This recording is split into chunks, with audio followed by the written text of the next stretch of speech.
Welcome to Divine Revelation, the Book of Light, Book of Books, and Savior of Mankind. If you think that is too high a claim, then listen to my words and decide for yourself.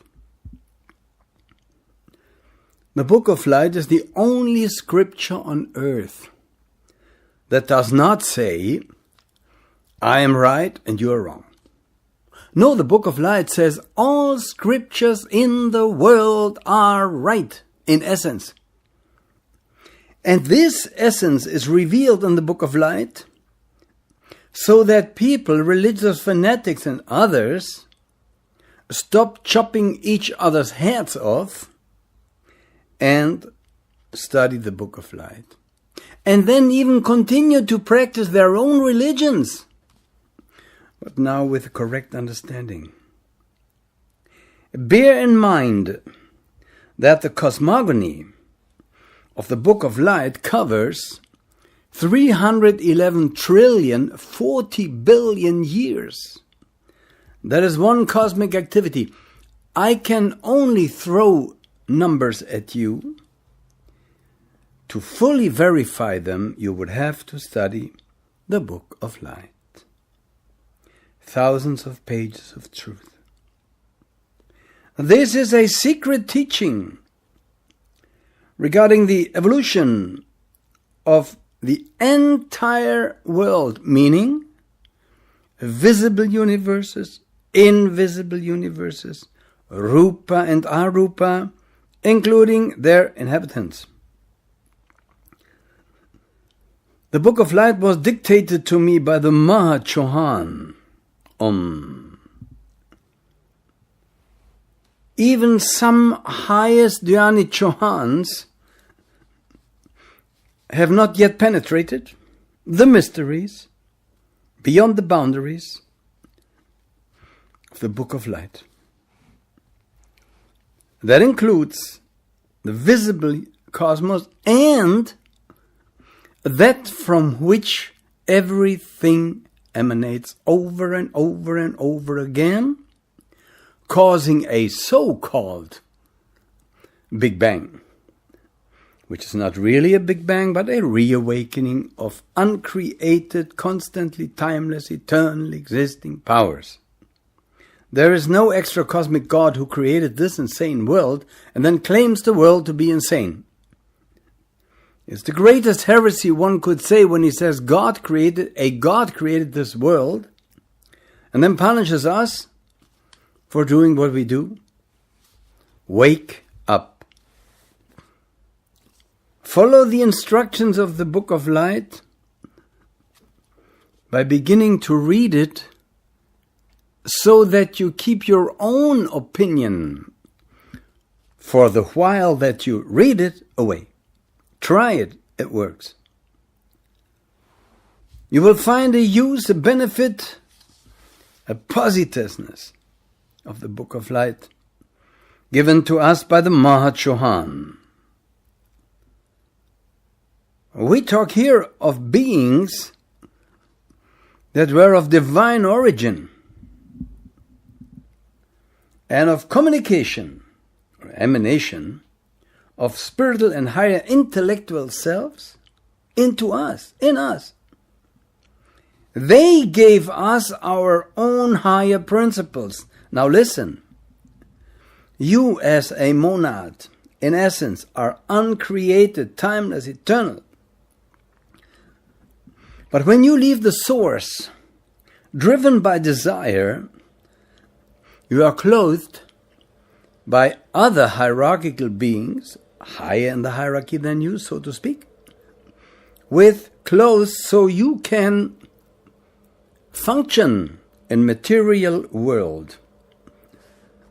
So what basically happens is everything reawakens again, driven by desire, and falls into Mula Prakriti, root matter.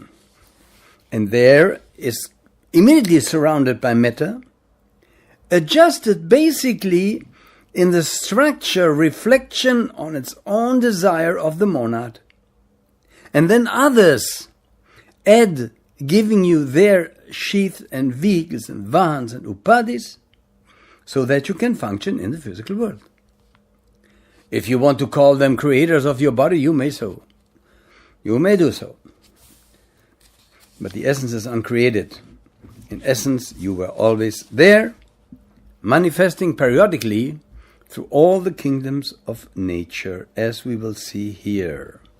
This is a simple teaching, dear friends, fundamental teaching.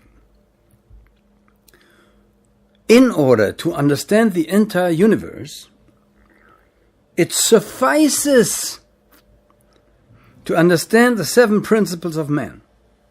Because that is the connection with the 7 principles of the universe. Glory to the Book of Light, of course. These 7 principles in you are, so to speak, a likeness, a copy of the 7 cosmic principles. As above, so below, as below, so above. Actually, these principles can be considered to be an offspring of the 7 cosmic principles. And of course then limited in action, working through us, under the law of karma.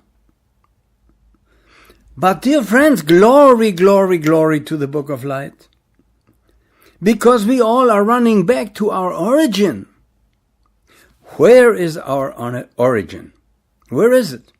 Beyond the world of appearances. Exactly there. And that's where the Book of Light leads you. But in order to understand where the origin is, you would have to understand what the origin is not. So that you can find through the labyrinth of anatta, the eternal universe, back to the origin, which of course can be easily found if you have your desires a little bit in control.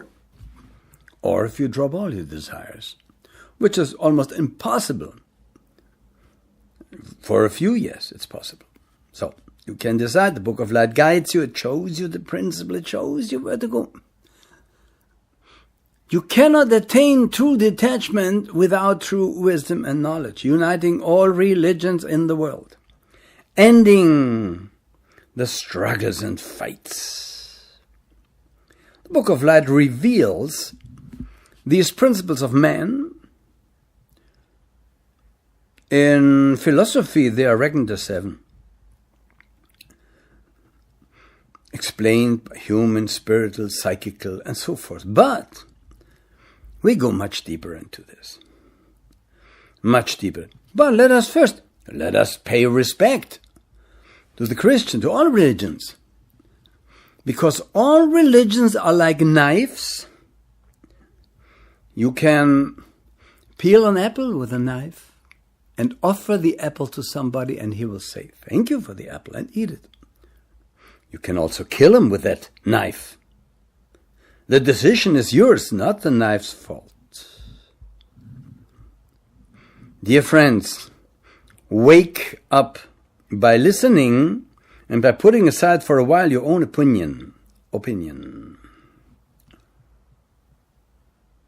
The Christian philosophy reckons man as body, soul, and spirit. They don't know the difference between soul and spirit. It doesn't matter. They may think that there's a difference, but they don't know what it is. And then they say, soul and spirit are the same. Glory to the Book of Light, which reveals you are not your body, you are not your soul, and you are even not your spirit. Who can fathom it may fathom it, dear friends. For billions of years we have led into a direction of thinking that may have been necessary in order to survive in physical world, in material world. But now I declare the age of rethinking, of thinking in a completely difficult reverse direction. That is very, very, very difficult, dear friends. Why?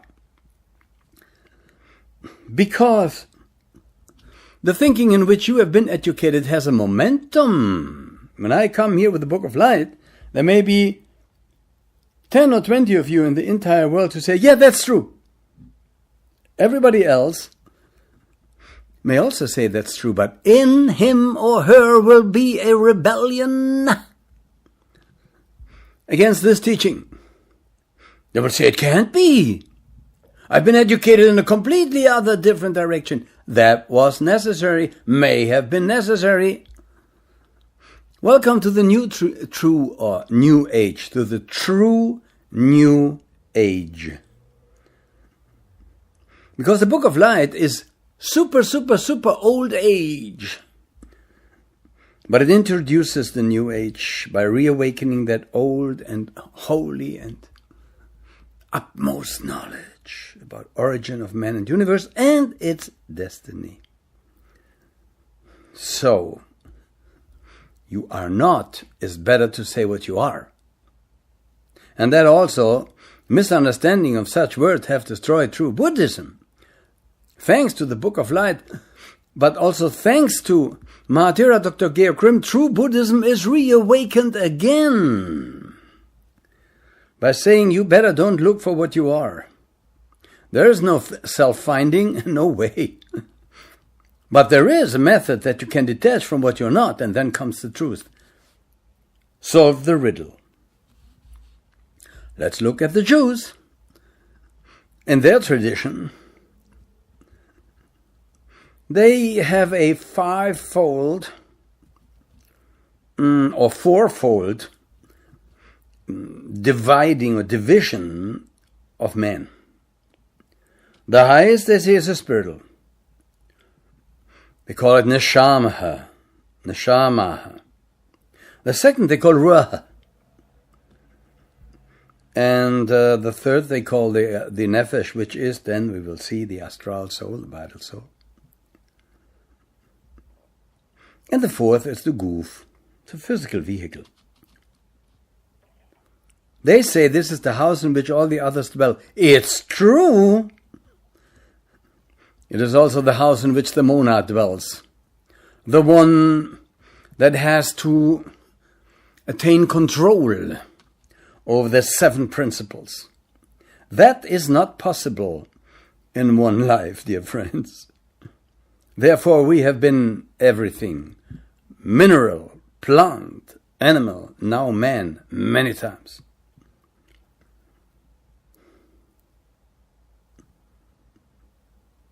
And when I'm silent now, it has a certain reason. I am silent, or silence. I am silence and silent. For a reason. That is where you came from. So if you want to have empirical knowledge of your true source, you better meditate each day. Soul breath meditation, as is taught in the Book of Light, as is taught in its branch scriptures, divine message from the true God, and so on. During these presentations, I will mention many Sanskrit terms. You are well advised at least to study some Sanskrit, as is taught in the Book of Light. So you understand what I'm saying here, but I also point towards the true meaning of those words, who are often misunderstood by even Sanskrit teachers. Glory to the Book of Light, Book of Books, Savior of mankind. What is the Book of Light teaching? It teaches that the base of everything, the physical body, and I tell you right now, in order to attain truth, you don't have to leave this earth and the physical body for one step. You don't have to become pseudo-esoteric and say, we fly now through the astral world and through the etheric world and to this heaven, that heaven. They do exist. But if you do that and don't see the things from the basic on, you will fail. So let's start with the base and the basic. Like you build a house on the fundament, no? First the fundament, then the rest. That fundament is Sthula. Sthula. The meaning of that term is coarse, gross, not refined, heavy, bulky fat. And you will see that by understanding the evolution of man, you'll understand the evolution of the universe. Because the Book of Light teaches that prior to physical evolution, there was a refined etheric. But we begin now at the other end because it's important. We only have the physical body. Most people who study this, of course, they have also the other bodies, but they are not aware of it. Through the study, by using the physical brain, you will become aware of the other sheaths and bodies that you have sooner or later. Sthula Sharira. What Sthula means we know. What is Sharira? You can say it is something that means dissolved, easily worn away, transitory, foam-like, full of holes. And this is very important because it shows and points towards the monad who you really are. And I will point over and over again to it and towards it. Because I can tell you, what arises and passes away, you can't be. Otherwise you would not be aware of the arising and passing away. Solve the riddle. Let's go to the second principle in you that you are not, but through which you work in the physical world and in higher realms too.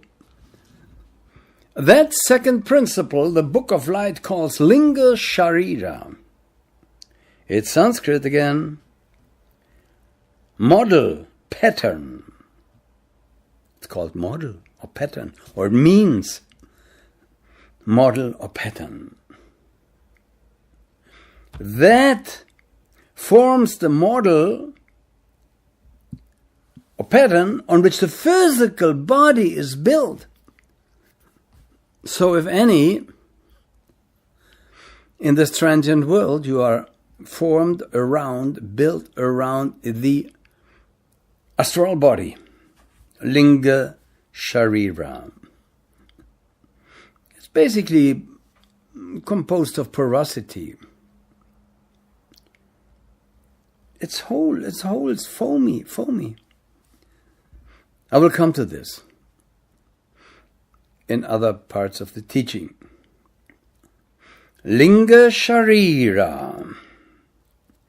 This is of great danger. The dweller of the threshold is built of that. Storehouse of your desire, of your passions. They torture you over and over again. If you want to get rid of them, to which this teaching will lead you. And the more you teach us, it may happen first that in you will experience a rebellion of the Linga Sharira. Of all these desires you have yielded throughout millions and billions of years, being mineral, plant, animal, man, not only on earth but also on the moon. Solve the riddle. We go deeper because you see, we started with Sthula Sharira, the physical body. We go deeper with Linga Sharira, the astral body. Now we go a third step deeper. The Book of Light is very precise. It goes now to prana. Prana. This is the life principle. What is the life principle? That contains the life urge, the thirst for life per se. And we will come later to that, explain it in detail. Prana. We use it generally. we go deeper. We go to the fourth principle, from below. Or now, from below to above. If the below we call the first. Karma principle. That term means, Sanskrit, desire. This is a driving, impelling force. It's colorless. It's neither good nor bad, dear friends. But what you make of it, and that also applies to the example with a knife. See this also as a knife, and what you make of it by using the mind, that's what color it attains. All these principles have been given to us by other powers, according to karma. When you touch Mula Prakriti, root matter. Something else I forgot to say. Excuse my bad English and the imperfect way of passing away that perfect truth. I am Lanu. That means student. And I was the Maha Chohan dictated that to me, and I tried to pass on that perfection to you. So who is our guru, not me? The Book of Light is our guru. Glory to the Book of Light. And if I'm sometimes so emotional, basically not the right way to pass it on. So I apologize. I try to be a bit more calm and neutral. We have arrived, the 5 principles from below, to insight. Manas. That is the mental activity. It also means to think, to cogitate, to reflect. Manas. Deeper we go, deeper we go. We reach Buddhi. That is something that is very, very, very high. It's still material. It's still physical. It is so super refined, non-atomical. Yes, there is matter which is non-atomical. Guess what? Solve the riddle. This Buddhi has its origin in Bud, Sanskrit, in the root Bud, which means basically to enlighten, or better said, to awaken, and thus to understand. Dear friends, when we understand what we are not, when we truly understand it, then we are ready to detach from it. If we do it prior to it, we risk insanity or many lives of suffering. Solve the riddle. Now there is a term Buddha, and all I'm talking to you here is about Buddhism. The secret teaching of the Buddha, woven into the Book of Light, passed on even by the Buddha just to a few of his disciples. Now that past participle, Buddha, means one who is spiritually awakened. He is no longer a zombie. Like most of us still are, we are zombies. Living dead. Behold, dear friends, now we come to the highest sheath. Atman. Atman. Through which you could say, derived the German Atmen, to breathe. Because it is an expanding principle. It expands and contracts. That's why we breathe. But it's still not you. It is still anatta, not the self. But It is the highest of the self, universal one.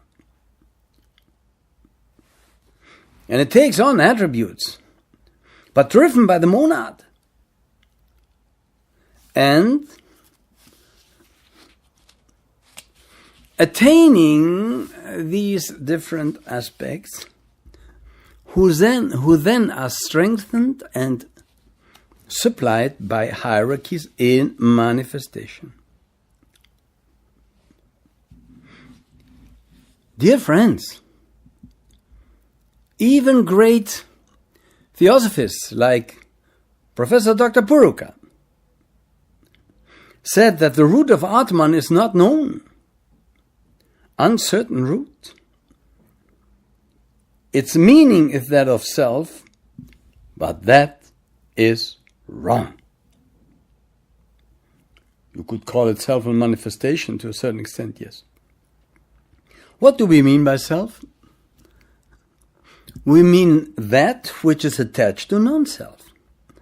That which is attached to the fleeting, arising and passing away groups.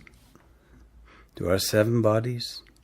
You better quickly think that, if anything, you are the one who is attached to and using Sthula, Linga Sharira, Prana, Kalma, Manas, Buddhi and Atman. And the highest Atman in the universe is Brahman. Yet it is a being in manifestation. And therefore not yet it. This, dear friends, is how the Buddha became teacher of man and gods. You will see why. What is beyond Brahman? Para Brahman. Para means just beyond. But that beyond cannot be described. It comes when you detach empirically from everything that this beyond is not. And we left this beyond. This beautiful, wonderful source, driven by desire, driven by ignorance, by not knowing about the painful of the transient world. Glory to the Book of Light, dear friends. Glory, glory, glory. And thus, of course, the highest is also connected with root matter, with Mula Prakriti. But when at Pralaya, at cosmic rest, we have again the 3, which points towards Holy Trinity, later abused by the Church and so forth. 3 are all beings, Mula Prakriti, root matter, space. And what else? I named it already, space. All beings, root matter, space. These 3 interact periodically. And then all beings fall out of timelessness into time. Time is nothing but the awareness of transiency of matter. Nothing else. The moment the spirit, I call it for now spirit, falls into matter, matter attains form, surrounds itself like magnetic iron powder around the magnet, and there you are, surrounded by matter, by transient illusion. But when I said Mula Prakriti, Para Brahman and Brahman, I meant that there is an interaction. And that leads directly to the nebulous clouds in the universe where scientists don't know what is that. When a spiritual being, be it of a planet or otherwise, let's say of a planet right now, leaves the source and falls into Mula Prakriti or root matter, it causes in the first step a nebulous structure. There you have it. We will come to that in detail. Yeah? Now, when a human being incarnates into the womb, for now, let's say, because we are separated into genders, to the female womb, it does not develop as a physical being, per se, visible. But it falls into the womb and emanates from inside outside as ethereal, astral, super refined being. Then, after a while, manifesting as the fetus and the embryo and so forth. All that will be revealed in Divine Revelation, the Book of Light. And when we reach inward, during meditation, we reach that knowledge, and then we are ready to detach, if we decide so. Can truth be found in materiality? Oh, yes. By understanding that you are not the material. There's almost no other way around. Incarnation for incarnation, you try to find yourself in the material world, and the material is always ripped away from you over and over again. And you reincarnate again, driven by what? By desire, which can be equalized to ignorance. Dear friends, glory to the Book of Light. Glory, glory, glory. And many gurus have taught, excuse me, dear friends, and this coughing reveals two things to you. I had a very heavy Lungenentzündung. I don't know the English word for it. It has to do with the lungs. It'll come to me. Pneumonia. Yes.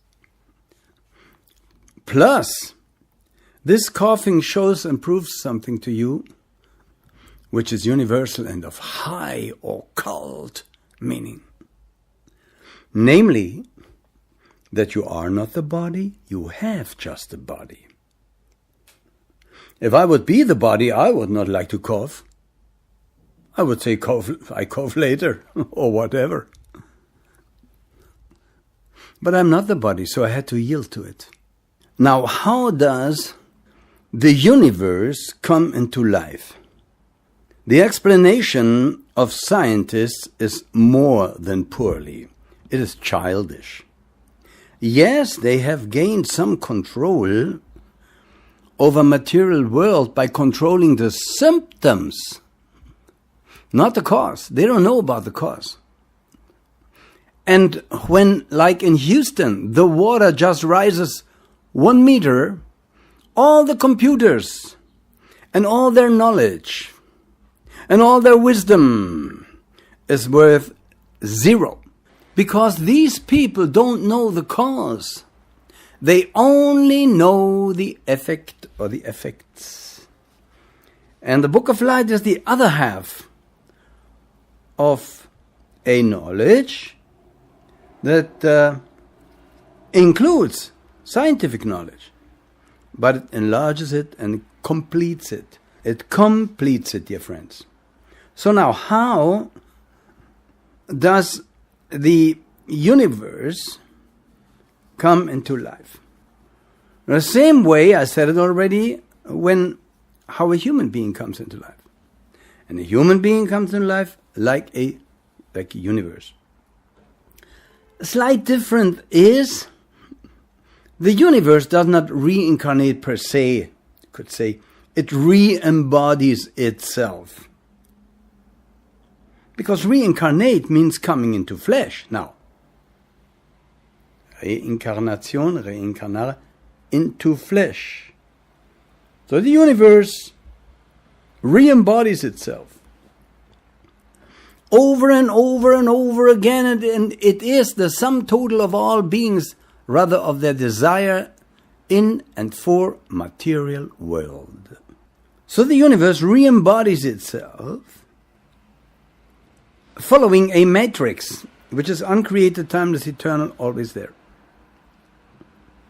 Now, when we say man is the product of his former life, better, of his lives, in the same way, so is the universe. A solar system, a planet, an animal, an atom, for the very great as well as for the infinitesimal. For everything that we are aware of, and not. Also of that we are not aware of, but which exists in manifestation, in transient manifestation. A planetary angel, including its hosts, bear in the same way a load of karma, precisely as a human being. The Book of Light, the teaching of the Book of Light relates to an evolvement process from inside to outside. And thus, it is drawn again at the end of activity into inside. What means end of activity? Nobody wants to die. When the outer shell dies, it gives us a message. You do not belong here.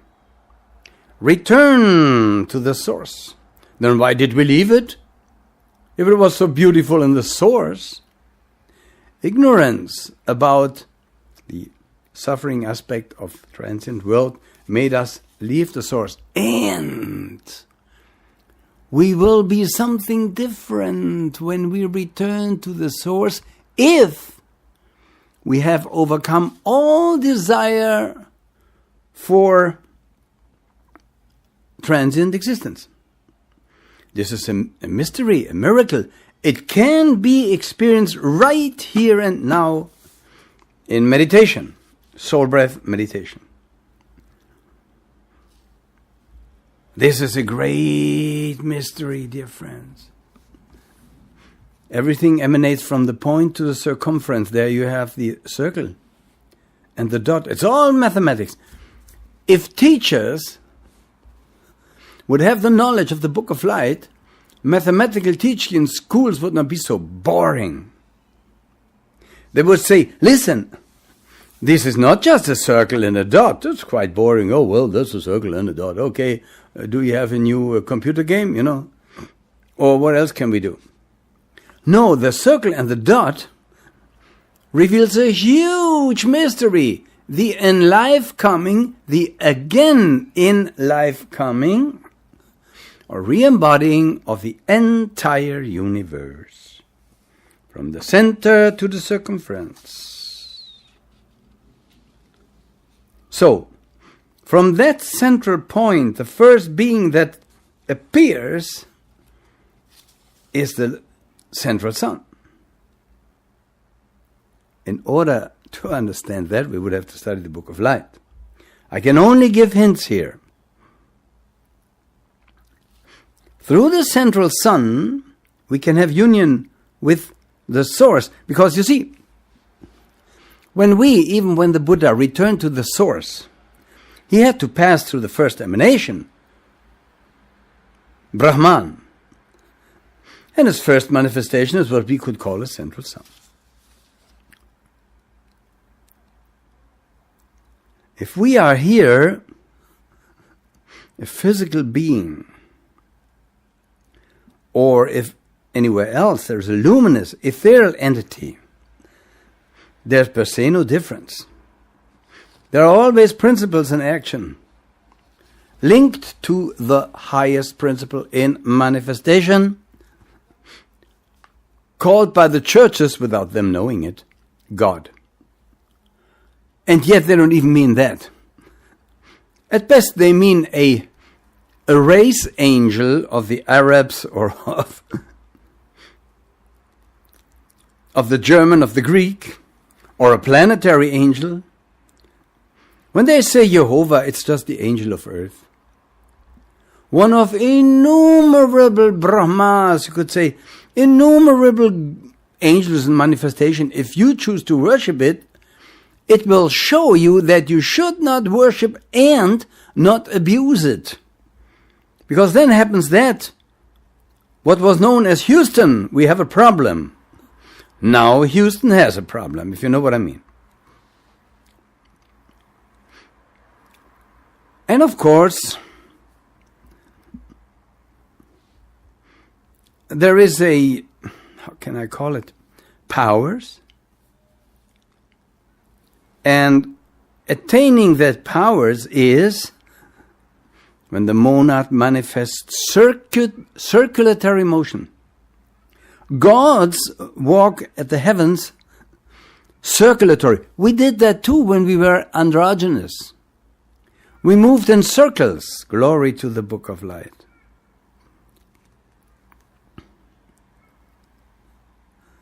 Great soul passes by, thrown off. The thirst for personal acquisition. What is the first step on earth for personal acquisition? The thirst. It's a mineral. And throws it off. And spirit grasps more and more. Until spirit can spread its true nature in material world. What is that true nature of the monad? Unconditional love. Right now, the situation of love is quite conditional. You love that person, you hate the other. You love these people, you hate the other people. You love a beautiful woman, but when you see dog do, you are, I tell you something radical now. I always say I'm more radical than any terrorist in the world, just free of violence. Radical in the teaching because it goes contrary to everything that you have heard. When you see a beautiful woman or man or anything that you declare to be beautiful, in the same way, with the same equanimity of mind, which is true freedom and love and happiness, as you see a dog do, then you have reached the point of true immortality. But when you seek selfishly, you attract the power or the action of lower powers. You develop a growing thirst for sensation. And you fall deeper and deeper and deeper into the abyss of matter. And matter is the opposite of that from which you came, of the source. The necessary opposite, I may add. But if you have reincarnated many, many, many times, and you came in contact with the Book of Light, with this knowledge that was hidden for so long, then you may be ready to throw off your thirst for personal acquisition.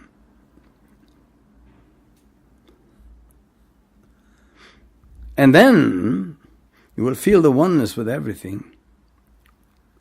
You will feel that there's no difference between a human being or a grain of sand. You will see that a grain of sand is a God in manifestation as well as a human being. Different body, same essence. Glory to the Book of Light, dear friends.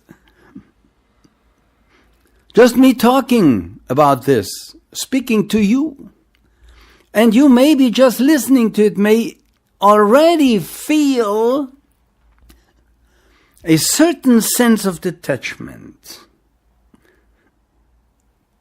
Everything is thus, in the moment it comes in contact with matter, filled with latent powers and forces.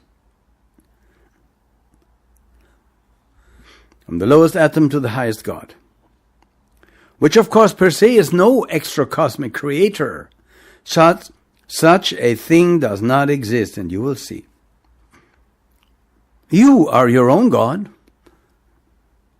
You are the result of your past lives. Whom do you want to blame? Tell me. How long did you waste?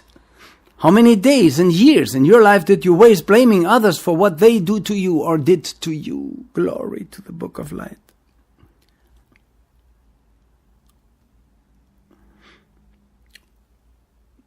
In the lowest aspect, the sense of selfhood becomes all forms of selfishness. And that led, in Atlantean times, here on the planet, but also in periods on other planets, to the so-called left-hand path. The swastika is rotating counterclockwise, so to speak. And it ends downwards. And the Greek have a beautiful word for it, Tartarus, place of disintegration. And I will come to that. Dear friends, I'm talking here about the rupture of the monad. When somebody walks too much and identifies him or herself too much with the desires of the body, he will be drawn onto the planet of death, to the Mamochohan, painfully disintegrated, and the substance will be added to the elemental substance of the planet in order so that the builders can build new structures along the matrix. When everything reawakens, which happened for our universe, or the entire universe, visible and invisible, about 150 trillion years ago, yes. Then it touches matter, and matter becomes an illusion. Yet matter is no illusion. Is that a contradiction? It's a paradoxon. Matter is as eternal as spirit and as space and as the source.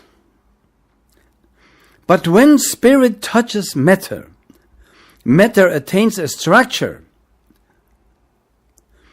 which is perishable, transient, which changes. By perishable I mean that not the matter per se perishes, but the form changes. So to whatever form or structure you cling, you shall experience pain when that structure is ripped away from you, and it will be ripped away from you over and over again. And then Prakriti, or the touched on structure of root matter, becomes indeed a Maya, an illusion. As a form, it is an illusion. As the essence, no, it's not. So we all are, when we're looking at our bodies, we look at the illusions. But the essence of these bodies is real. So if somebody, some guru comes to you and says, oh, your body is just an illusion, it doesn't exist in no way, tell him to stick a needle up his behind. And then ask him if that's an illusion when he cries out in pain. We have to understand that Maya. Darwin was not all bad. I wrote a book, Darwin Was Wrong. Well, I mentioned it was not all bad. Excuse me. He mentioned the forms and their development, although not really in the correct form as taught by the Book of Light, but he did great work. Now all these are Mayavic or Mayavi manifestations of Prakriti. In this case of physical matter. And when we see how dense and rigid at the moment things and bodies are, although there was a period on Earth about 9 million years ago during Atlantean epoch where bodies were almost hard as steel. We are now on the ascending arc and everything is refining again. Believe it or not.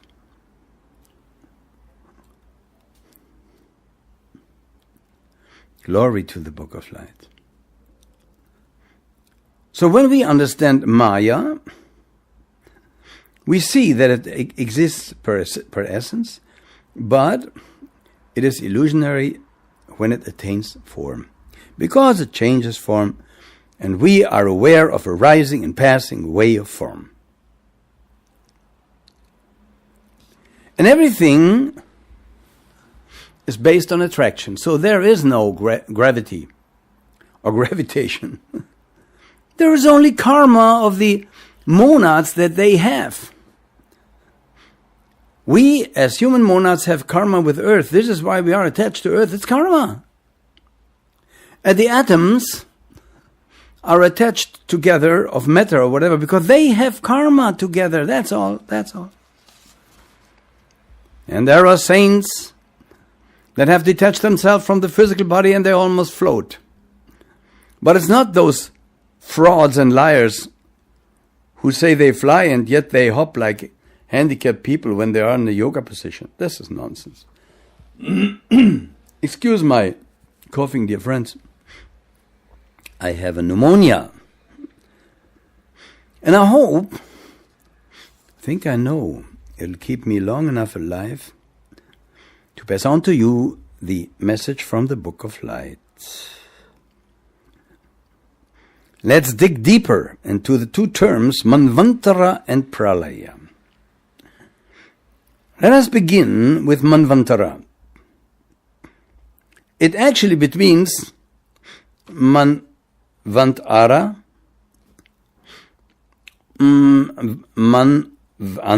Antara means between two manus. More precisely, manu between. What does that mean?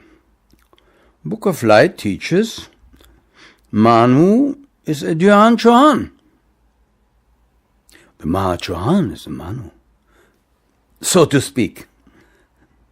Although there is more defined definition of the work that a Dhyan Chohan has, one of it may be a Manu or a sub-emanation of that Manu and so forth. Those entities who appear collectively first at the reawakening of the universe, the beginning of manifestation, and from them everything else, or through everything else, all other monads evolve and fall into material world, or into the planes of consciousness prepared to them by the supermonad, by Brahman, the highest. Call it Manu for now. And then they fall into their state of consciousness, which is the continuation of the state of consciousness before the cosmic rest, before the Manvantara of this Manvantara. So you could say Manu is a tree of life of any planetary chain. Spiritual tree of life. Of any manifested being. You could also say Manu is the third of a trinity. You see, there you have these different aspects. And we will come later to that, how the church has abused this trinity aspect. Father, Mother, Son. There's no sex on those levels. No God has sex with the Virgin. The meaning of this Virgin Mary is a completely different one. For now, I say it's Mula Prakriti. We will see later. But let us look at this first emanation. I said, let me recall, Manu, spiritual tree of life. The second is Father, Mother, Brahma and Prakriti.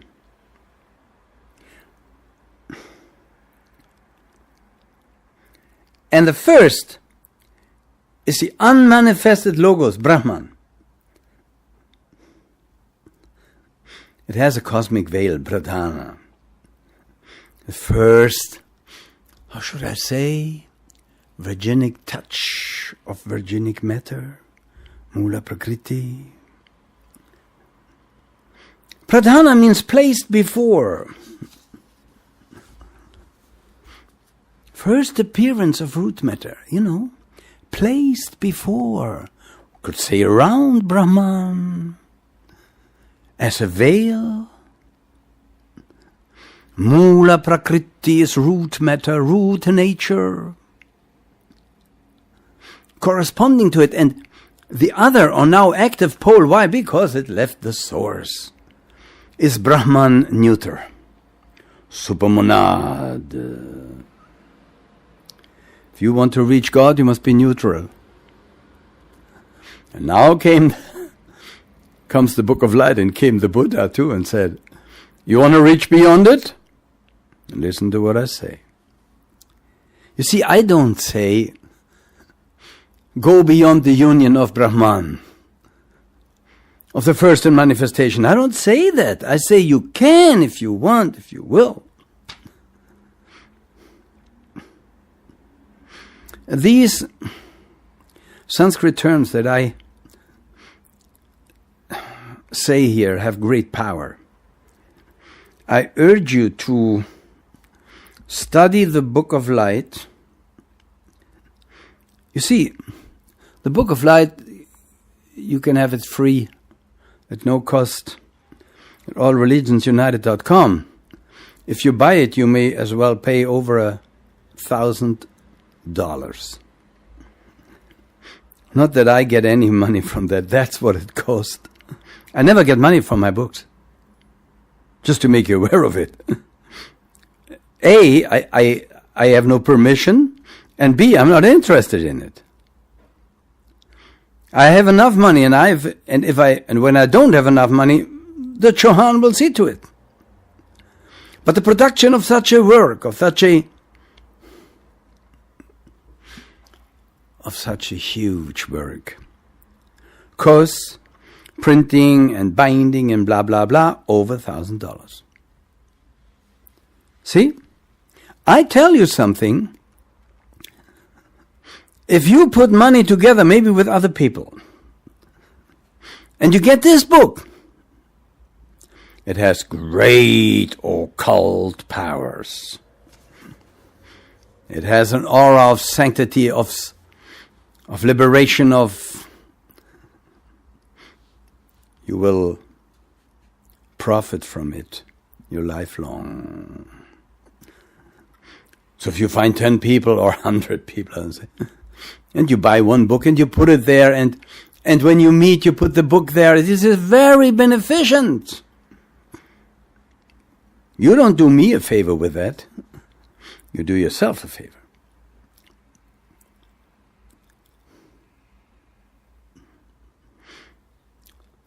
So the first and unmanifest logo,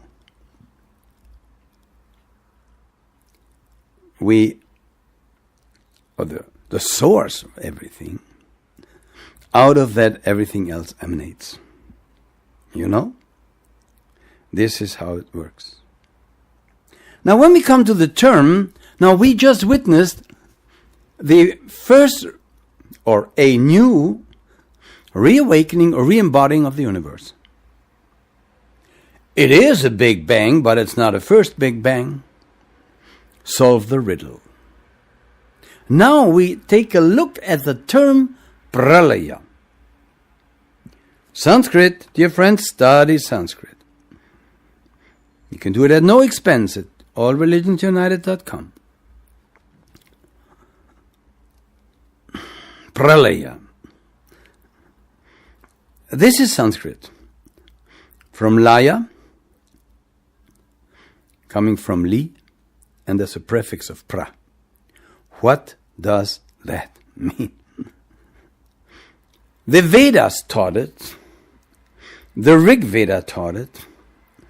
Long before any scientist on this world. And you, dear scientists, I almost exaggerate now, fall on your knees. Study the Book of Light. Show respect to the Rig Veda. Because the term laya means black hole. What you are searching desperately and are a little bit aware of as birthplace of a new planet or solar system, the black hole, the dark hole, that is laya. Can you feel the power of Sanskrit? When I say Laya, you are drawn and driven to the dark hole where the planet comes from. In ancient archaic times, on Earth, on the Moon, on other planets before, there were black magicians. They had power over the Laya. If you have power over the Laya point of anything, you can move it with the movement of the finger. More I don't want to say right now. But you will reap as you sow when you do that and when you abuse that power. Li means to dissolve, to melt away. There you have the meaning, to liquefy, as if one puts salt or sugar and salt and puts water upon it. So the salt vanishes in the water. It's a figure, a symbol. That's pralaya. When everything is drawn again into the source, and it will happen. The most foolish sentence I have heard was, we must to sustain our planet Earth. You can sustain nothing. It appears and disappears according to its own laws. That appearance and disappearance you can study in the Book of Light. And you can prepare for yourself a life with as little suffering as possible. That pralaya is also translated as state of latency, of rest, of repose, my dear friends. As above, so below. As the universe appears, is there, is withdrawn again, rests, appears, is there, withdrawn again, rest, appears, and so forth. I could also say goes to sleep. As above, so below. This is why human beings must sleep too. All nature sleeps. Every atom sleeps. Every atom exhales and exhales. And because there is cosmic pralaya or rest, there is, for us humans and so forth, physical rest. Sleep. Sleep. This is pralaya. And after a rest, well, which is actually, it could be an arrest. But since beings are driven by desire, guess what makes them break forth with a cosmic breath? That's how the machine works. Desire makes them leave the source. Glory to the Book of Light. Thirst for life, Trishna. You see, there is one huge Manvantara, period of cosmic activity coming out of Pralaya. That Manvantara, teaches the Book of Light, has the endurance of 311 trillion 40 billion years. So, after that, Pralaya, same length. But during this Manvantara, there are many Manvantaras and Pralayas. There are many rings and rings. Do you want to be the master of the rings? Let go of everything, detach. Then you are not anymore under the influence of Manvantaras. You are not destroyed. You are in nirvana. You want to know how it is? Meditate. So that you don't think here we are theorizing. There's no theory here. Dear friends, the Bible and the Quran, as beautiful as they are promises that can't be held or proven on this earth. They promise you something, life in heaven, and this. Eternal life, which by the way does not exist. So then, soul breath meditation and the teaching of the Book of Light makes you aware of these different planes and brings you in touch with them.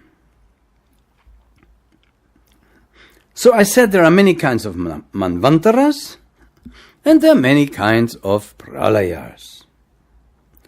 Universal Manvantara, 311 trillion 40 billion years. Universal Pralaya, 311 trillion 40 billion years.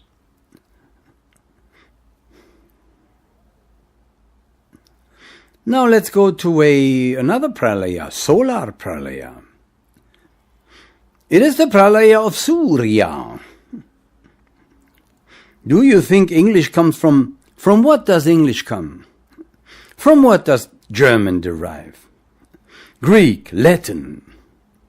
All languages derive from Sansar and that from Sanskrit. Sanskrit, correctly spoke. But the beings, you see, there's a reason why we have so different languages, and it's explained in the Book of Light how they develop. The reason why we have different languages and not anymore one is that prior to physical evolution there was an ethereal. And only one language was necessary because everything was connected, united in love. But then the beings separated and condensed. They built walls around themselves, and so they hid things from themselves, and that's why they use different languages. And that is the meaning of the Tower to Babel. Glory to the Book of Light, dear friends. Oh, I'm getting emotional. I have to control myself. Where were we? I forgot it now. Oh yeah, the sun. Surya. Sanskrit, which is an adjective form of Saurya. No, the adjective form is Saurya. So a Saurya Pralaya, or the Pralaya of the solar system. That means the disappearance of the solar system, of our solar system. And there are endless many solar systems. Let's look at ours. It also had a Manvantara. When did it appear? Study the Book of Light. So in our solar system we had also a terrestrial or planetary Pralaya. We live on Bhumi. Bhumi. This is the Sanskrit term for earth. Forget the rest. The rest is just interpretations. If you say Bhumi, earth responds better to you than if you say earth. Adjective, for those who are interested in grammar, Bhaumika. Hence, Bhaumika Pralaya. This earth, Bhumi, had a Manvantara, a reawakening from the moon chain. Earth is the reincarnation, the re-embodiment of the moon, which is now, so to speak, dying, surrounding us, showing us always its face.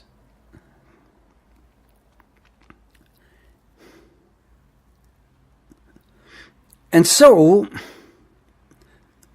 the Bhaumika Pralaya, or the Bhaumika Manvantara, the re-embodiment of Earth, was about 2 billion years ago. 2 billion more or less years ago. It is described in detail in the Book of Light, emanating from the moon chain, and so you see, of course, the moon is older than Earth. All these so-called things that I say to you never lose their connection to the physical plane. We stand with both feet on Earth, dear friends. We don't leave too early in some pseudo-esoterical rounds. No need for that. So, the Earth reawakened, re-embodied about 2 billion years ago. It shall disappear, and that, when it reawakened, is called Manvantara. Now we are now in the Manvantara also, because Earth is still there. No, let's hope so. Don't you worry. The Devas, the nature Devas, will never permit a complete explosion of the Earth. A tilting of the axis, yes. Houston, we have a problem. So, and by that I meant, of course, you know that. problems that Texas and so forth has right now in that catastrophe, which is a catastrophe for us. For angel of earth and nature, devas, it's a normal thing, like you change the position of your body when you walk. Sounds cruel, that's what it is. So the pralaya then of our earth, when is it? Pralaya means disappear and reabsorption. Where into? Into laya. That's why pralaya, into the dark hole, is in about 2 billion years. That means earth appeared from that dark hole, it will be sucked in again into that dark hole. Glory to the Book of Light. This activity counts, of course, also for man. When man is born, it is his manvantara. When man dies, it is his pralaya. When man reincarnates, it is his manvantara. When man dies, it is his pralaya. When man reincarnates, it is his right. Right. You were right when you said manvantara. These are just some examples of various pralayas and manvantaras. There are innumerous. Manvantaras and pralayas happen. Look at the universe. Stars explode into manifestation. When their light reaches us, in most cases, they are already in pralaya. They are already sucked into their dark holes. It's just a light that's on its way, and we experience, so to speak, a trace of manvantaric existence of a star. Or of an entire solar system, also. So I spoke about some prakritika, nature dissolutions, then of solar pralaya, saurya, and then of bhaumika, which is the passing away of earth. And then also of paurusha, the death of man, and of all their manvantaras too.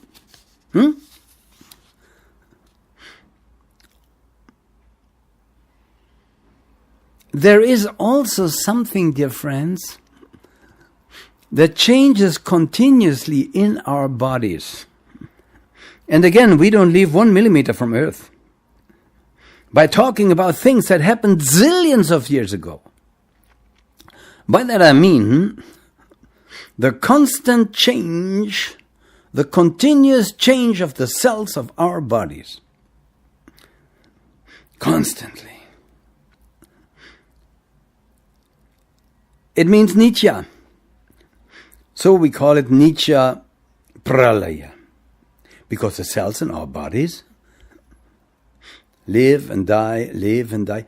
We once were, millions and millions of years ago, huge cells reproducing by self-division and other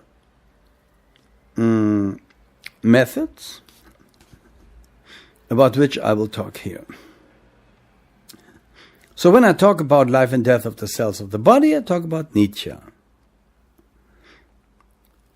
Now this does not only apply to the body of man, but also to all nature, here or on Venus, or in some parallel universe,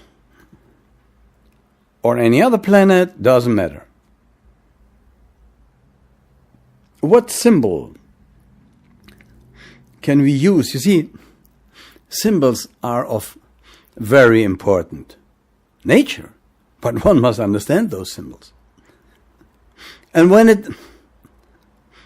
you abuse those symbols, like the swastika, which is nothing but the rotating fire at the first reawakening of the universe, when you abuse it, you'll pay the price. And how did the Germans pay the price?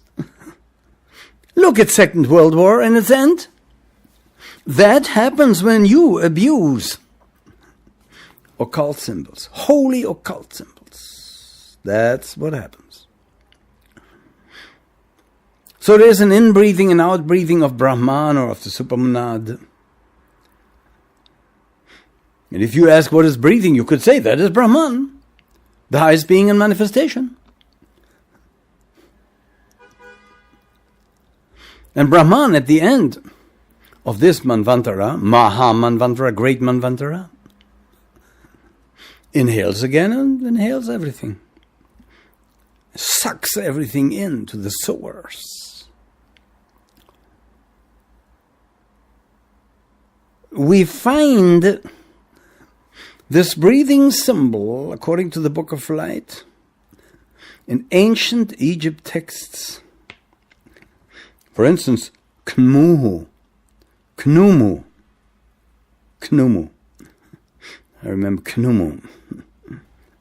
Breathes forth from his mouth a cosmic egg. That egg, in its abstract Mula Prakritik matrix form, is the source of all other eggs. We were once eggs, protoplasmic eggs. And we reproduced outside other eggs.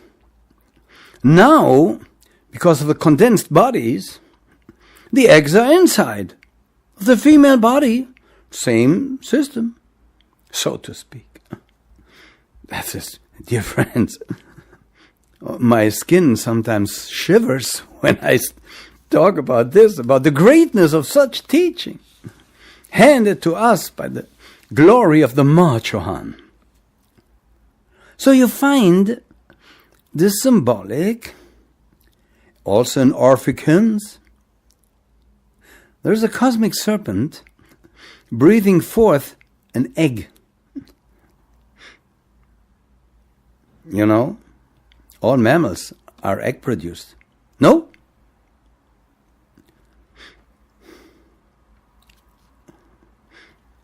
So, and other animals. If you take a good look at it, everything is egg produced, one way or the other. So, we find the cosmic egg in Egypt as a symbol, in Hindustan, in Peru.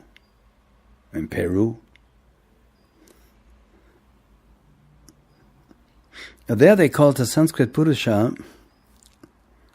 the Manko Chapak. He had a wife and sister, Mama Uelo. But you see, they didn't mean that two people had sex and the universe came.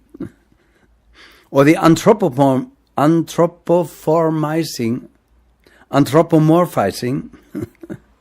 Excuse me for my poor English.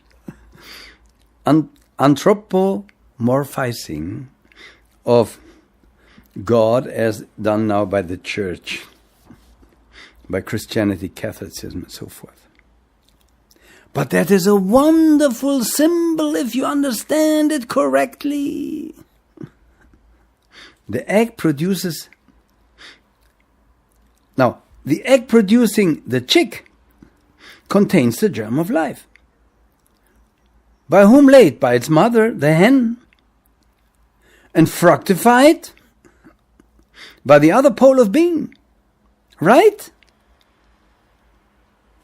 And this is how it is. The cosmic egg. Again, the interesting mathematical geometrical teaching in school, it is the dot in the circle. It's a dot in the circle. The germ of life. And if a teacher of geometry shows a circle and it's dot, he can say to his students, to even to 5 years old, look at the germ of life. Look at it.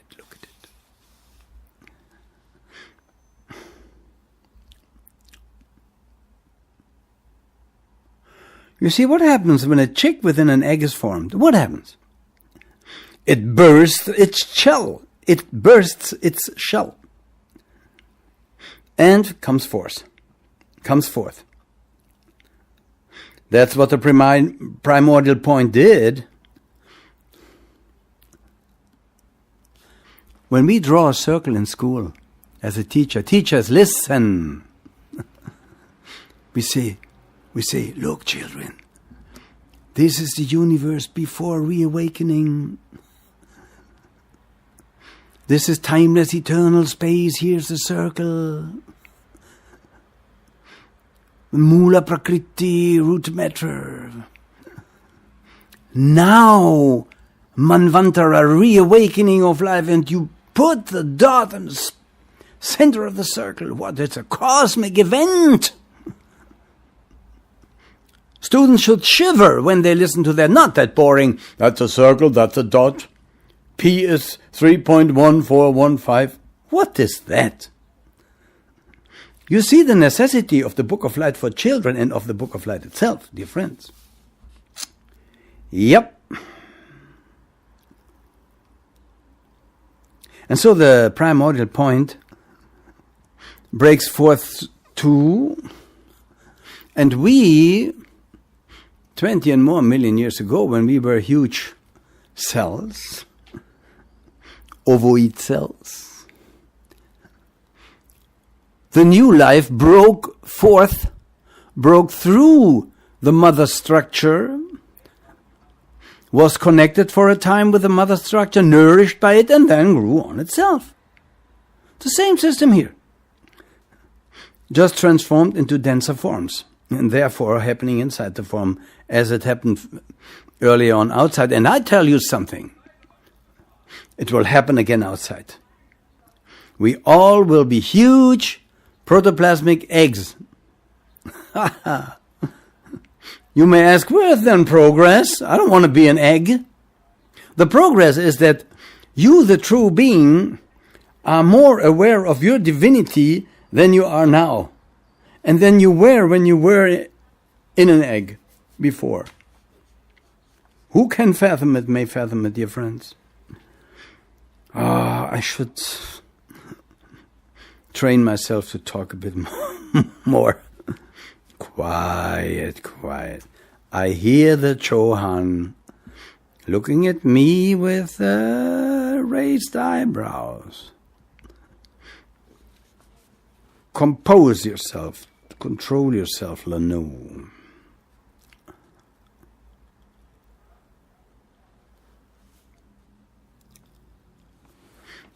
I have permission by the great Chohan to talk about the following. To talk about morals, right conduct. On what is right conduct based? Upon right views, right thinking. I spoke already about it, maybe, or in many other lectures. But I have to come back to this. We are not here solely for the purpose of intellectual study or for amusement. Oh, let's listen to Lanu. He has some new occult things. That's interesting. We were once eggs, yeah, and then we were once on the moon. Oh, that's so funny. If you think this way, you better watch a Donald Duck movie or some of the computer games. Because we are that serious here. Although with humor, no doubt. Now, morals are something very important. And that has to do also with the sexual part of it. I will talk later more about it. Be moderate in everything. If you can't detach from all of it, and just concentrate on your monadic being, then at least be moderate. And by following the teaching, by listening to that, the process of detachment will be easier. Then I have permission to talk about something else. to talk about ancient mysteries. In ancient mystery schools. In my lectures, I pointed towards it many times, but repetition is the best teacher. We have a mythological aspect, which comprises only a portion, a relatively small portion, of what was really taught in the mystery schools. Because the real mystery is that which you dare to experience yourself when you detach from everything. And the foundation again of these mystery teaching was morals. Morals. You can imagine how difficult it was for somebody like me who was a slave of immoral, or let's say of sense-attached behavior. Glory to the Book of Light. Now, these mystery schools, they were also called colleges. And now, not a college like now, not just a temple or building, had also something to do with association. Because you see, we have to go to the source. Collegue, yeah, Latin means associate. Associate. When I look to Northern Europe, to the Teutonic tribes, the Scandinavia, Germanic tribes, and so forth, they all had mystery colleges, but in a sense of initiation. And there were subterranean receptacles. That's where they dared to touch the untouchable. Some did not survive. Some did not survive. You know? Study the Book of Light and then tell me if you are ready for initiation.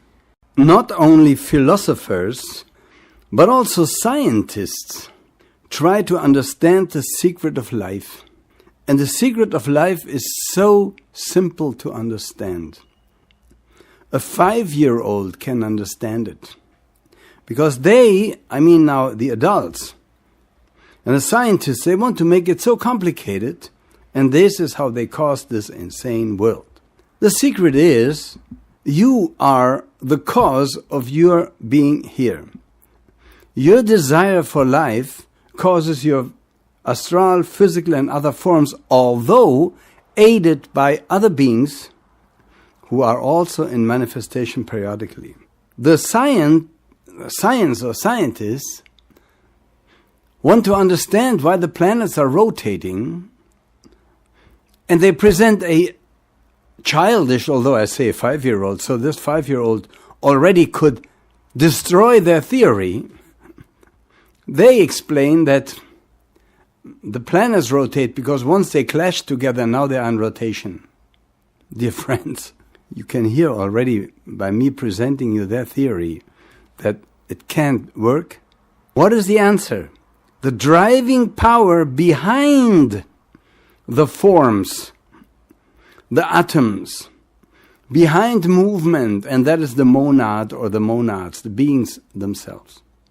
The moment a divine being leaves nirvana, or the source, it touches root matter, as we know by now, Mula Prakriti, bringing root matter into circular motion.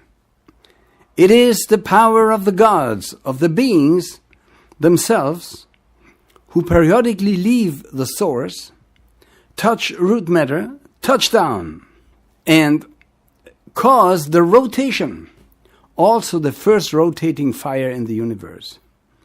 Just look into the Book of Light and you will see. Man should not rule over man. Let knowledge rule again. The Book of Light, Book of Books, and Savior of mankind. Om.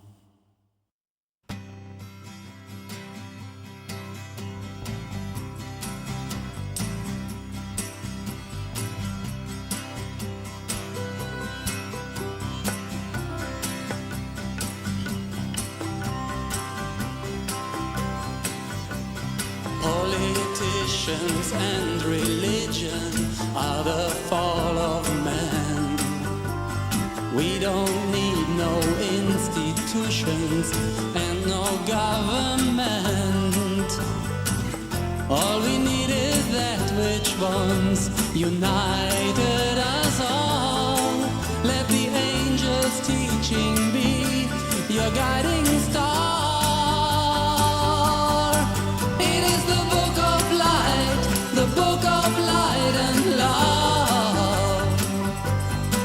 With the book of light, you're guided from above. We don't need no holy scriptures, no Bible and Quran. We have that where they all come from, in our very hearts. We are the new generation of innocence and peace. Knowledge is our leader.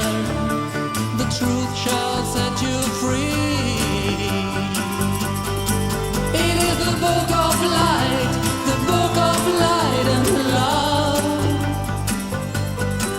With the book of light, you're guided from above.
Hour of Kali Yuga, when the world is burning left and right, there is a pillar of hope, and it is called the Book of Light. It is the Book of Light, the Book of Light and love. With the Book of Light, you're guided from above. It is the Book of Light.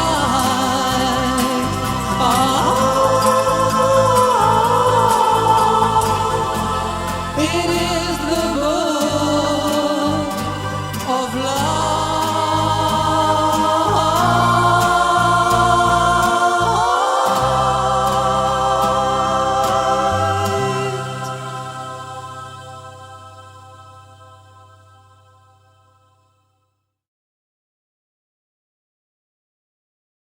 They call it nebula theory. Dear scientists, you claim that rotation derives from particles of matter crushing into each other and then rotation appears. When you are witness the birth of a planet or solar system, what you first will be aware of is a rotating fire. There are yet no dense particles, but there is already rotation. Where does it come from? And there, glory to the Book of Light, the Book of Light explains it so simple. When the monad, the divine being, touches root matter, it causes rotation. It causes root matter, mula prakriti, to rotate around itself. This is why the atom, the atomic particles, rotate. Although they move so fast that you couldn't even call it on that level rotation. But that's something else, we'll talk about that later. there we have the explanation for rotation. It is the monad. And your explanations, dear scientists, are simply childish. And a child could rebut them. A child could say, how can that be? Even if rotation is caused by that, why is it still going on? Who keeps rotation alive? Who keeps the planets rotating around the sun? Well, sooner or later, the Book of Light teaches they will fall into the sun and be dissolved. Okay, but all of that is done by karma of the angels of Earth and of other planets. They have karma with the angel of the sun. It is correctly explained in the Book of Light that at the relative reawakening, first they have a great fire, then there are little fires. The great fire tries to devour the little ones. They try to escape. That keeps them in a karmic balance until pralaya. I fully understand, dear friends, when you listen to this, that you may reach a state of confusion. Doesn't matter. Continue listening. Keep your own opinion aside for a while. When I see a scientist like Laplace stating that nebula is in a condition of slow rotation, circular moving in orbits, and the planets and the sun now move around their axis. And the scientists, Laplace too, conclude from that rotation and revolution is derived from a mechanical, original circular motion of the primal nebula. But what causes that primal rotation? Wake up, follow the Book of Light, study it, understand the power that is behind each rotation. And then a scientist like Laplace, who is unable to explain to us the cause of rotation, which the Book of Light teaches, the cause of rotation is the being touching root matter, touching material world. The gods communicate in circles, in circular motion. Laplace says that there was a hot, immense object, it cooled. As it cooled, it shrank, according to a certain law of heat. Who invented that law? He would have been correct if he would have said, according to the law of karma and reincarnation, that all monads have with each other.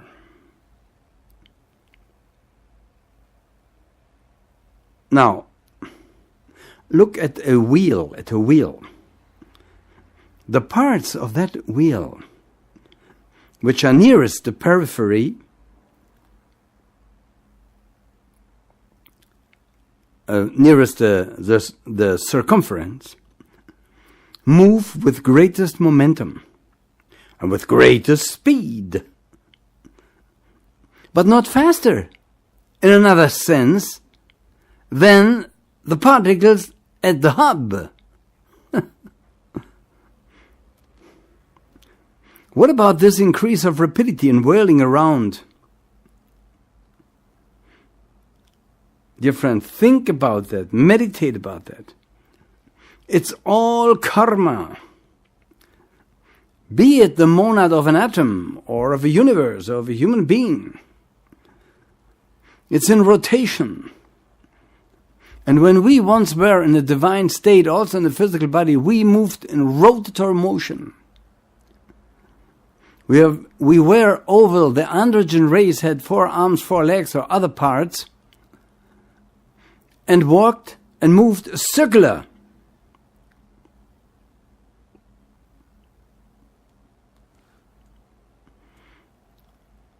Now, they say the nebular body contracted and condensed its matter. Why does matter condense? Because of the desire aspect of the monad, of the being. Not because of matter itself. And on its way out, back to the source, everything becomes a more refined state of matter, meaning increase of radioactivity. Dear friends, without the Book of Light, without the knowing that something causes the rotation, you will be rebutted by a child in your silly teaching.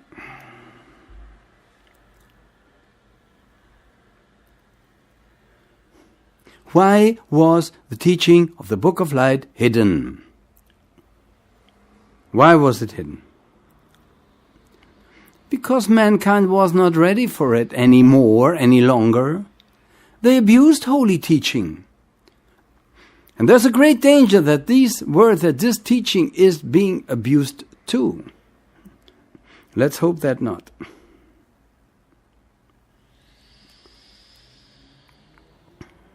What is the defect in the theory of Laplace, or of science per se?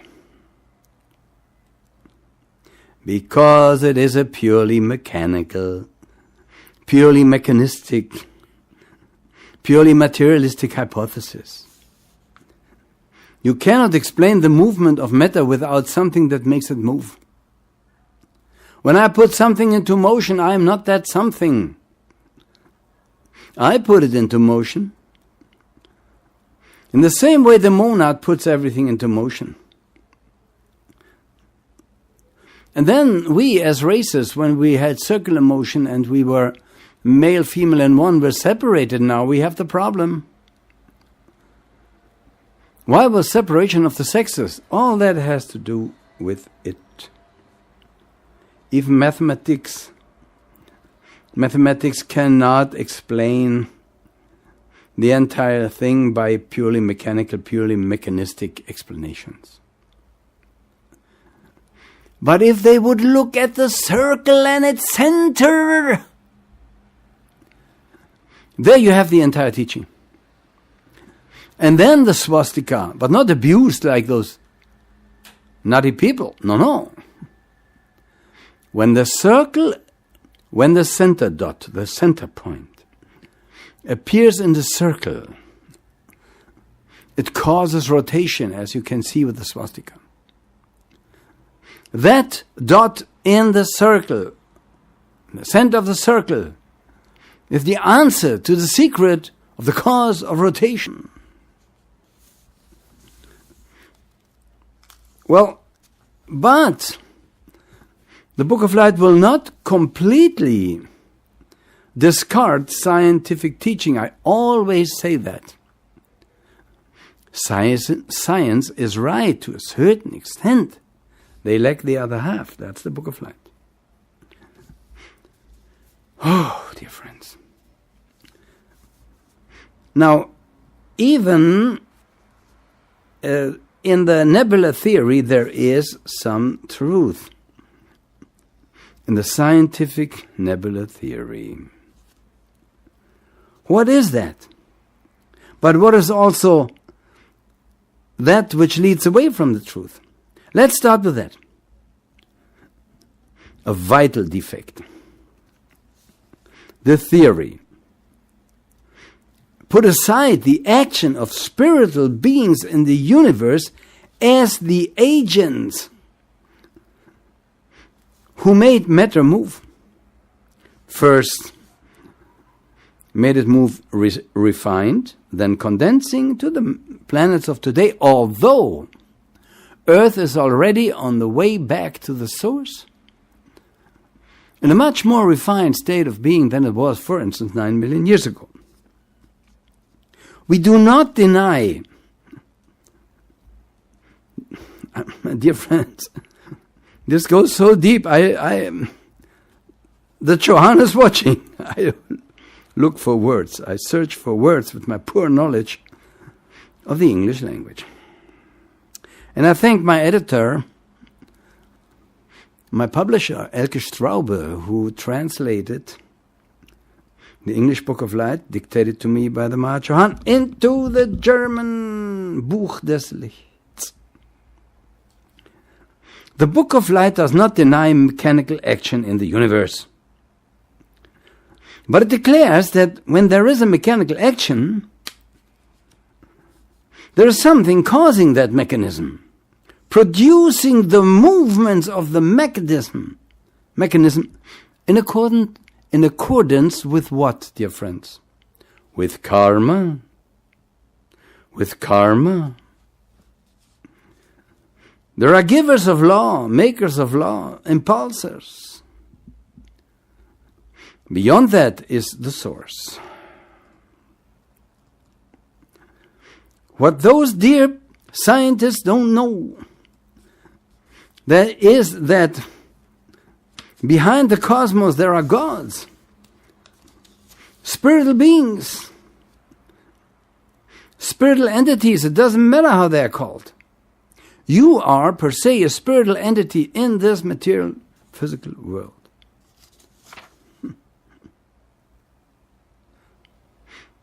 And these are imperfect beings. Call them gods, call them God. They are imperfect, otherwise they wouldn't be in manifestation. They make mistakes because of necessity. Dear preachers, don't preach a perfect God who intentionally creates this imperfect world and then punishes it for being imperfect. Don't insult God this way. Are you insane? These gods in manifestation make mistakes because of necessity.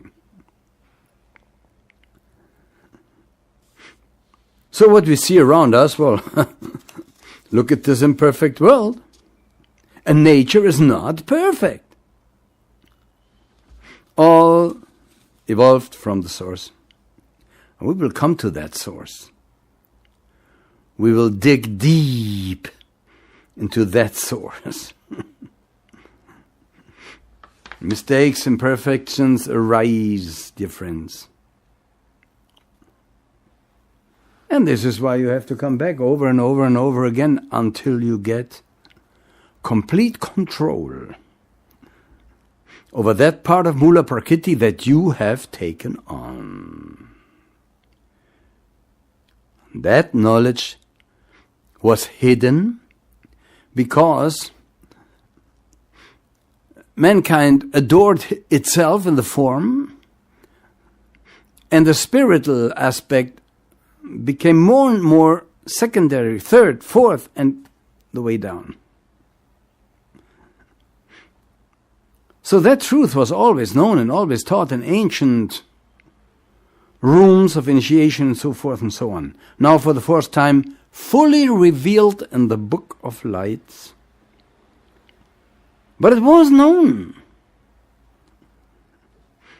And later, split into the religions of today, causing all that havoc, yet containing in their core this teaching I am revealing now to you, and this is why those people don't have to chop their heads off any longer. They can even continue to practice their religion, but now with a common understanding, common sense understanding of the core of that religion. Dear friends, there is another defect of the nebula theory. I said it was first burning. because that is what we would be aware of with our senses. But even that is not the truth, because there is a step before that, which can only be comprehended mentally now. You see, the Book of Light is a mental bridge to that which you only can enter when you then drop even manas, rupa, your mental body, your mentality. But mentality leads to it. The Book of Light teaches that indeed it is glowing. See, when a planet first arrives, when the monad leaves the source touching matter, there is a rotating fire, but that fire, it is glowing, but it is a cold light. With our senses then perceivable now, we would say it's a hot light. Yeah, it will be hot. But it's not in its earliest stages incandescent burning. It is glowing, but with a cold light. Look at the light of a firefly, you could say. It's not hot. It's not hot. No. It is an electric thing. The Book of Light calls it fohat on all levels. Cosmic electricity.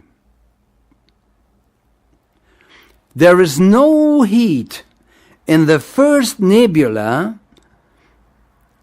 seen or happening, I should say, at the reawakening of the monad that leaves the source to fall into matter.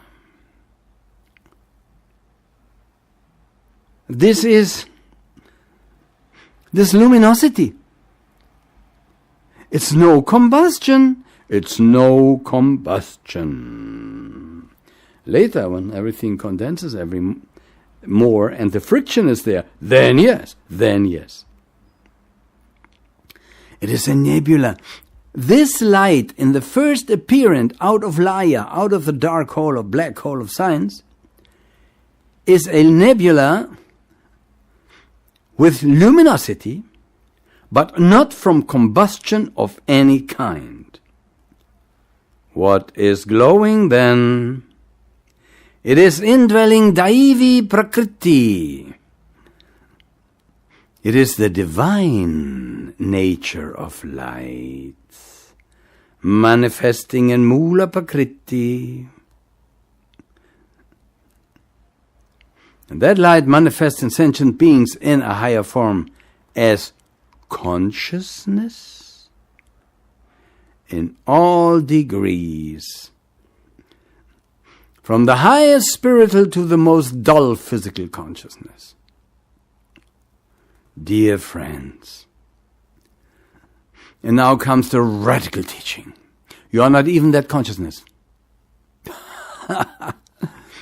We have to smile at that, because it goes so deep, because I'm talking also here or presenting to you the possibility to detach from all these states of beings as early as I now present them to you. Glory to the Book of Light, dear friends.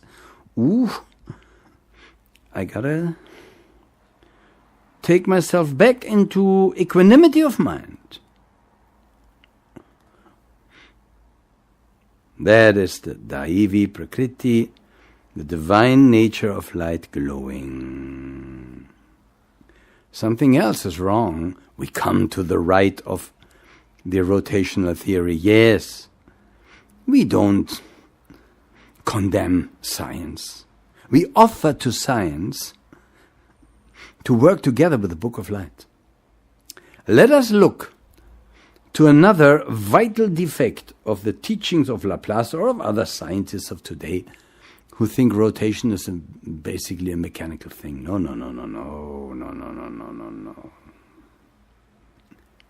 You will see then that that particle of matter does not rotate anymore. It stumbles a little bit.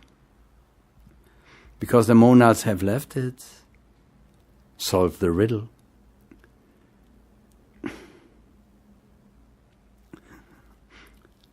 Sun and the planets were not born as science teaches by nebula theory. What does the Book of Light teach? Repetition is the best teacher. Of the birth of sun and the planets. When we look at a solar or planetary body, let's say in our solar system, sun and planets, although you could name it or you could use it analogically somewhere else too. This is the result of a former cosmic entity, it's karma. And when it entered into pralaya, let's say prakritika pralaya, its lower principles. Oh, wonderful. You see, the Book of Light was dictated to me.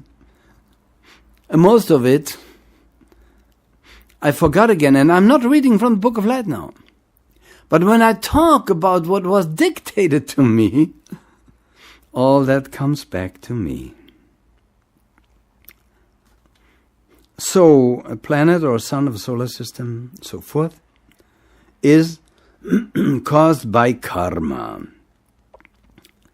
And its lower principles were dissolved. And at the end of its life cycle and circle, the lower principles were dispersed. And existing latently, I mentioned that already in the beginning, as skandhas. It is, as the Book of Light teaches, a laya condition from the root li. Remember? Good. This is the black hole, the mystical point. Through that black hole, a thing disappears from one plane to the other, to reappear on another plane, which is why the moon is the mother of the earth and older than earth. And again, I bring that example of salt and water, and when you put of salt and sugar, let's say. When you put water on it, it dissolves. Salt and sugar dissolves into water. This you could call or compare with the dissolution of a planet. It has entered into something else. And that's how it works. Now, the lower principles rest, but await to be reawakened through the skandhas. This is how we could compare or explain the situation of nirvana or of interplanetary nirvana of those planets. The beings and monads themselves are liberated for a while, but they have not yet overcome, and so the skandhas draw them back into reincarnation. Be it a mouse, be it an atom, be it a solar system, it does not matter.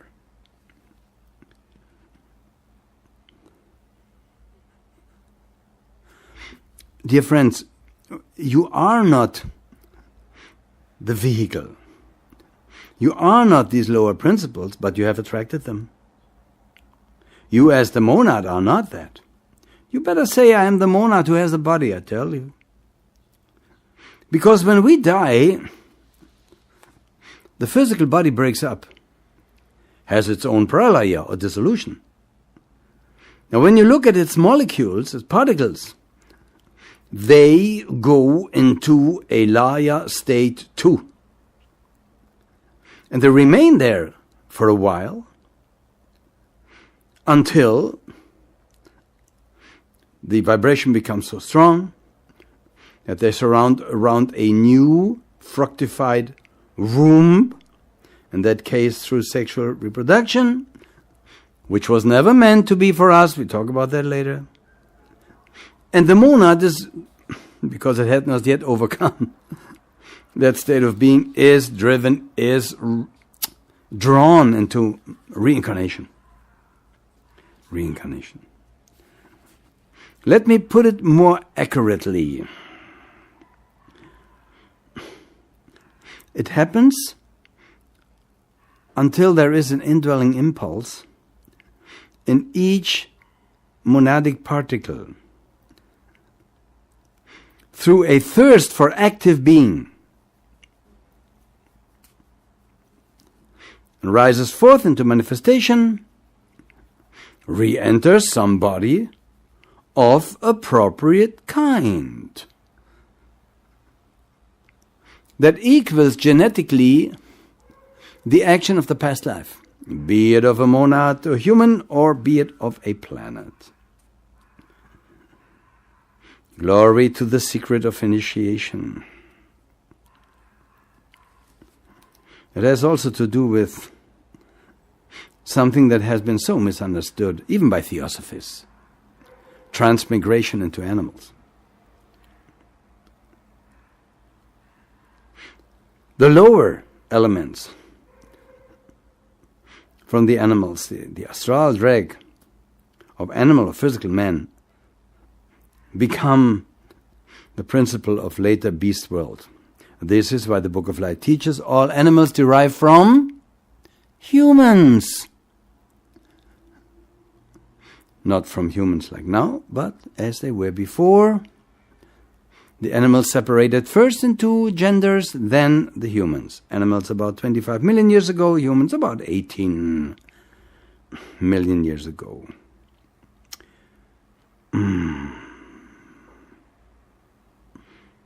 Animals are human dregs cast off by man. And so, in that way, they are part of us. And we share their karma, dear friends. Though a human being cannot reincarnate in an animal. Exceptions where that happens. We talk about that later. But basically, they cannot reincarnate into an animal being. Let us take a look again. Let's return to the planet and its reincarnation. Glory to the Book of Light. Man should not rule over man. Let knowledge rule again. The Book of Light, Book of Books, and Savior of mankind. Aum.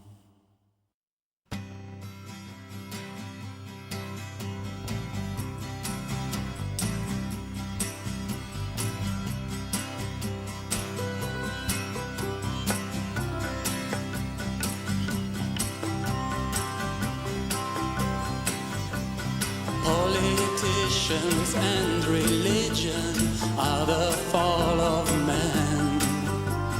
We don't need no institutions and no government. All we need is that which once united us all. Let the angels' teaching be your guiding star.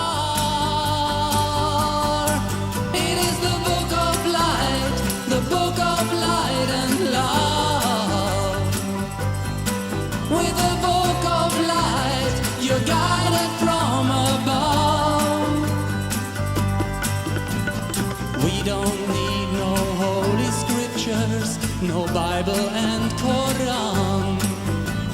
We have that where they all come from, in our very hearts. We are the new generation of innocence and peace.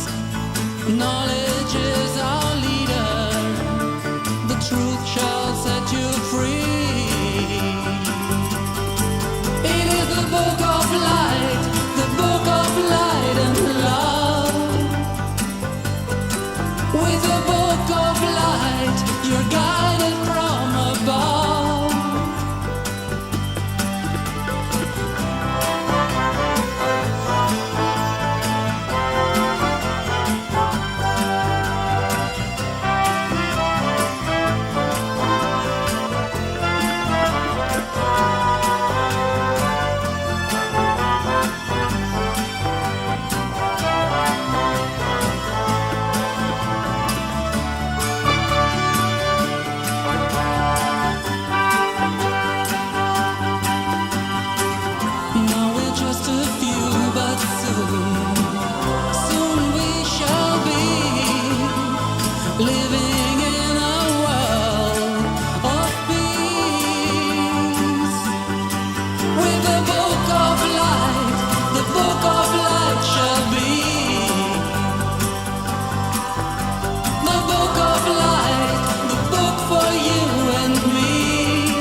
Kali Yuga, when the world is burning left and right, there is a pillar of hope, and it is called the Book of Light. It is the Book of Light, the Book of Light and Love. With the Book of Light, you're guided